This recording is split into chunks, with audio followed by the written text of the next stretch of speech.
Assalamualaikum warahmatullahi wabarakatuh. Perkenalkan, saya Yola Septiawan dengan NPM 20100701 20041. Di sini saya akan menjelaskan mengenai epidemiologi penyakit tidak menular.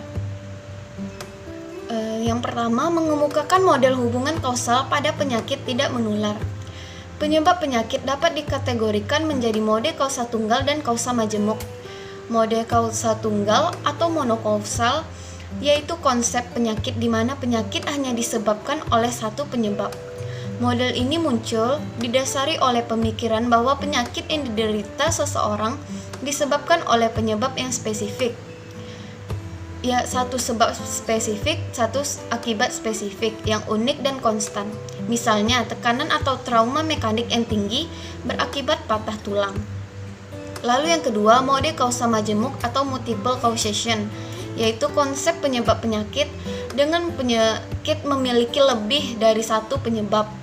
Model ini menjelaskan bahwa penyakit-penyakit tidak dapat dijelaskan hanya dengan penyebab tunggalnya saja, tetapi diperlukan faktor lainnya yang mempengaruhi terjadinya penyakit, terutama lingkungan itu sendiri. Misalnya, untuk terkena hipertensi tidak hanya harus mengalami gangguan ginjal, tapi banyak faktor yang dapat menyebabkan hipertensi seperti stres dan konsumsi garam berlebih. Lalu ada yang ketiga, yaitu model multiple etiologi lainnya seperti segitiga epidemiologi, di mana model ini menjelaskan bahwa ketidakseimbangan antara agent, host, dan environment adalah penyebab dari penyakit. Lalu ada jejaring sebab akibat atau web of causation, di mana model ini menjelaskan bahwa penyebab penyakit tidak hanya oleh satu sebab, melainkan oleh serangkaian proses sebab akibat. Serta ada model roda atau the wheel, di mana model ini menekankan efek yang kuat interaksi antara lingkungan dengan inti genetik manusia yang mana faktor host dikelilingi oleh lingkungan. 2. Mengemukakan hubungan kausal model probabilistik pada penyakit tidak menular. Model kausal probabilistik menekankan pada sebab-sebab yang pendek dari faktor yang harus ada untuk terjadinya penyakit dan faktor yang sendirinya pasti dapat menimbulkan penyakit. Dengan pendekatan probabilistik ini, tidak perlu berupaya membuktikan kausalitas pada setiap individu, melainkan dengan menggunakan teori probabilistik dan teknik statistik, dilakukan penilaian ada tidaknya hubungan atau asosiasi statistik pada populasi untuk kemudian ditarik kesimpulan kausal. Pendekatan probabilistik ini mengoperasionalkan konsep penyebab pada tingkat individu dengan menggunakan konsep faktor risiko yang berbasis populasi. Contohnya, kebutuhan konsumsi setiap individu memiliki perbedaan. Dengan metode statistik ini, maka dapat memberikan perkiraan konsumsi rata-rata setiap kelompok umur untuk memenuhi kebutuhan sehari-hari. Ketiga, mengemukakan dan menjelaskan faktor resiko pada penyakit tidak menular. Faktor resiko adalah karakteristik, tanda, gejala pada individu bebas penyakit yang secara statistik terkait dengan peningkatan insiden penyakit selanjutnya. Karakteristik atau tanda gejala ini pada penyakit yang diderita individu menurut dapat tidaknya diubah itu terbagi menjadi dua. Yang pertama, faktor resiko yang tidak dapat dirubah, seperti umur, jenis kelamin, ras, dan genetik.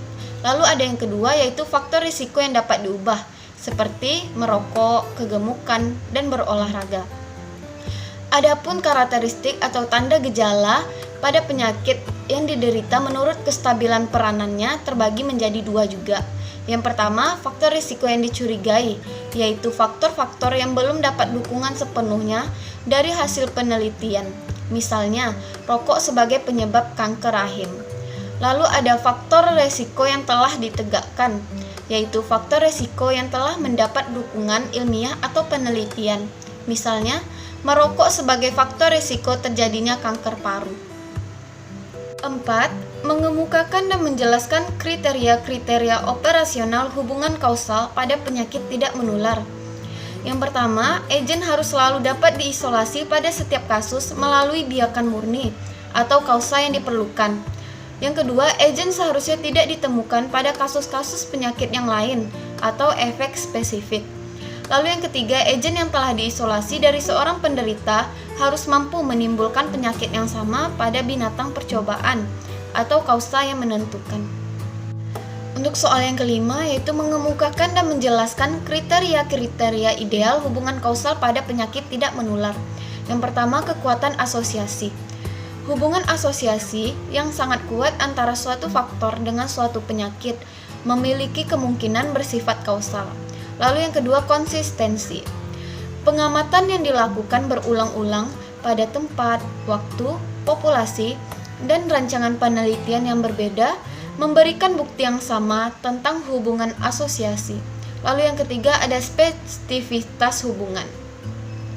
Merupakan kriteria yang mengacu pada konsep penyebab tunggal atau hubungan satu sebab satu akibat. Lalu yang keempat, ada temporalitas atau hubungan temporal, yaitu urutan waktu yang mensyaratkan bahwa penyebab harus mendahului akibat. Lalu yang kelima, ada derajat biologis.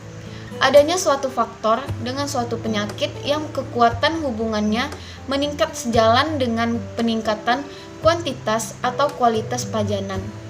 Yang keenam, kemungkinan biologis. Hubungan suatu faktor dengan suatu penyakit yang secara nalar dapat diterima. Dalam arti lain, hal tersebut memungkinkan secara biologis. Lalu yang ketujuh, keserasian. Bukti yang ditemukan tidak bertentangan serius dengan pengetahuan tentang riwayat alamiah penyakit atau dengan fakta-fakta lain tentang kejadian penyakit.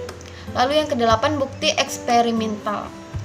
Hubungan yang diperoleh dari hasil studi eksperimental, misalnya RCT. Yang kesembilan, ada analogi.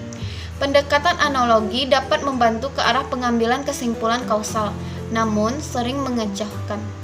Baiklah, sekian hasil presentasi tugas saya. Kurang lebihnya saya mohon maaf. Wabillahi taufik wal hidayah. Assalamualaikum warahmatullahi wabarakatuh.